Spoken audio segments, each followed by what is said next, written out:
Ever felt like you're lost in a maze of immigration paperwork, with deadlines flying at you from every direction? You're not alone. The U.S. immigration system is notoriously complex, and keeping track of everything can feel like a full-time job. But what if I told you there's a method to the madness? Today, we're pulling back the curtain to reveal how immigration lawyers, the pros who navigate this maze daily, organize their case timelines to ensure nothing ever falls through the cracks. Whether you're handling your own case or just curious about the legal world, these insights are pure gold. So, how do they do it? It all starts with what we call the master case timeline. Think of this as the ultimate blueprint for your entire immigration journey. The moment a client walks through the door, or even before, during the initial consultation, the lawyer starts building this timeline. The first step is information gathering. This is the deep dive. We're talking about collecting every single piece of relevant information. Your date of birth, your dates of entry into the U.S., your visa history, your family relationships, your employment history, everything. Each of these data points is a potential milestone on your timeline. For example, if you entered on a student visa, the expiration date of that visa is a critical, non-negotiable deadline. Once all the initial data is collected, the lawyer identifies the specific immigration path you'll be taking. Is it a family-based green card? An employment-based visa, like an H-1B? An asylum application? Each path has its own unique set of steps, forms, and, most importantly, processing times. This is where the real strategy begins. The lawyer will map out each required step in chronological order. It's not just a simple TOTO list.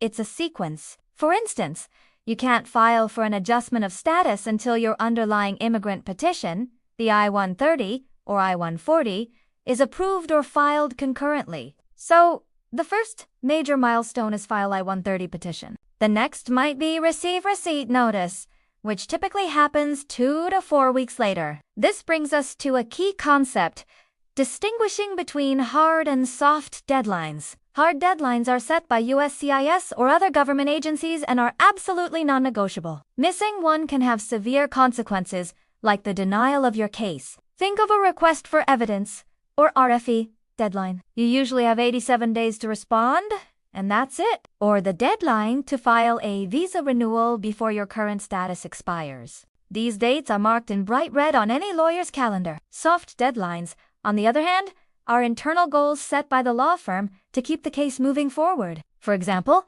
a lawyer might set a soft deadline to have all your supporting documents collected 2 weeks before the actual filing date. This creates a buffer, a safety net to handle any last-minute surprise like a missing birth certificate that needs to be ordered from overseas. To manage all this, technology is a lawyer's best friend. Gone are the days of paper calendars and sticky notes. Most modern immigration law firms use sophisticated case management software. Think of programs like Clio, MyCase, or specialized immigration software like INSZoom or These tools are game. A lawyer can input a key date, like the filing date of an I-485 application, and the software can automatically generate a series of reminders for future steps. It might flag a reminder at the 6-month mark to check on processing times, another at the 10-month mark to prepare for a potential interview, and another to check if the client's work permit is about to expire. It's like having a super organized digital assistant for every single case. This system creates a web of interconnected tasks and reminders. When the firm receives a receipt notice from USCIS,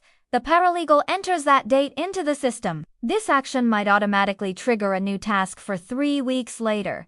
Check if biometrics appointment notice has been received. If the notice doesn't arrive on time, the system flags it, prompting the team to follow up with USCIS. This proactive approach prevents cases from getting stuck in bureaucratic limbo simply because a piece of mail got lost. It's all about creating triggers and automated work. A completed task automatically sets the next one in motion, ensuring constant progress. But it's not all about software. The human element is just as crucial. Regular case reviews are a staple in any well-run law firm. Attorneys and paralegals will meet, often weekly, to go over their active cases. They'll pull up the master timelines for each case and ask critical questions. Where are we with the Johnson family's green card? Did we receive the RFE response from Ms. Chun? Are we on track to file Mr. Patel's H-1B before the deadline? This is where potential problems are identified long before they become actual crises. Maybe a client is having trouble getting a required document. The team can then brainstorm solutions, like contacting a foreign consulate or seeking alternative evidence. Client communication is also woven directly into the timeline. A good lawyer knows that keeping the client informed is key to a smooth process and a good relationship. So, the timeline doesn't just include legal deadlines, it includes communication milestones. After filing a major application, the timeline will have a task. Send update email to client confirming filing. When a receipt notice arrives, another task. Scan an email receipt notice to client with explanation. These updates do more than just keep you in the loop. They help you understand the journey and manage your own expectations. Instead of anxiously wondering what's happening, you have a clear picture of the process and the typical waiting periods involved. Let's walk through a simplified, hypothetical example. Say someone is applying for a green card through marriage to a U.S. citizen. The master timeline might look something like this. Week 1, initial consultation, client signs on. Task, send client document, checklist.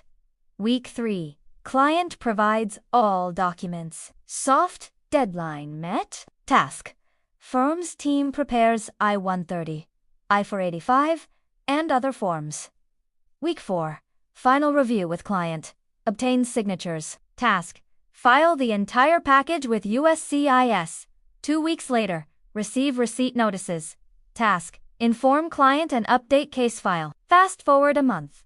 Receive biometrics appointment notice. Task, prepare client for the appointment, and so on, all the way through the work permit approval, the interview notice, the interview itself, and finally, the green card approval. Each step is a milestone, planned and tracked meticulously. This systematic approach is what separates a professional, stress-free experience from a chaotic, nerve-wracking one. It's about building a predictable process in an often unpredictable system by breaking down a massive, multi-year journey into small, manageable steps.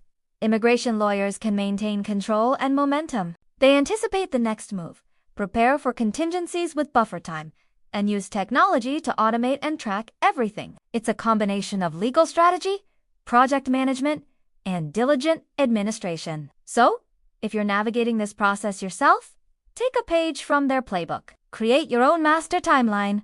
Use a digital calendar or a spreadsheet. List every form you need to file. Research the current processing times. The USCIS website is a good place to start and set realistic expectations for each step.